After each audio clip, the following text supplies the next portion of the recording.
This was the first cemetery in the nation to allow people to be buried alongside their animals. A married couple rests right here surrounded by their pets. But even the people buried out here have been for the most part forgotten, at least until now.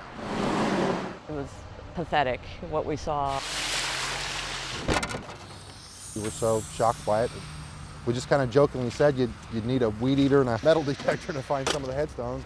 Selfless kindness. It's not what you might expect to find in a place where time has destroyed so much. I just couldn't believe that something like this could be so neglected. But Gil and Penny Blankenship think they can make a difference, and they don't even have any of their own pets here.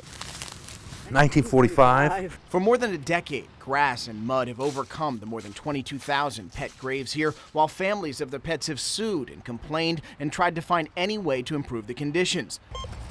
But the Blankenships are taking a new approach, using their own means in their own hands. We started uncovering some of the grave sites, and some were sunk in, covered in water, and I felt that someone needed to do something about it, and I figured, why not me? Both of us.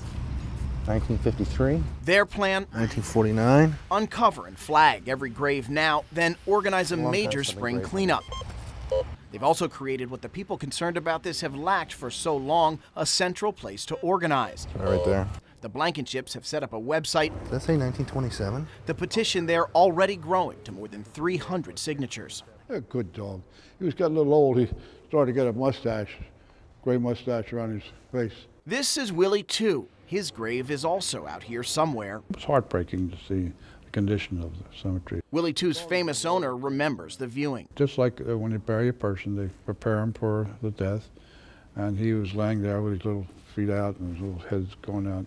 While Schaefer applauds people like the Blankenships for their effort, he insists government has a role here. I'm not one for passing laws on everything that you can imagine, but there ought to be some regulation and setting forth there is a cemetery here. We've tried to find the owners. State records reveal Jerry Rosenbaum is the last listed, but his home is empty and for sale, and this notice on the door shows we're not the only ones on his trail. But the Blankenships say all that's important is what's next. Better organization, finally leading to a brighter future here. In Elk Ridge, I'm John Sherman, WBAL TV 11 News.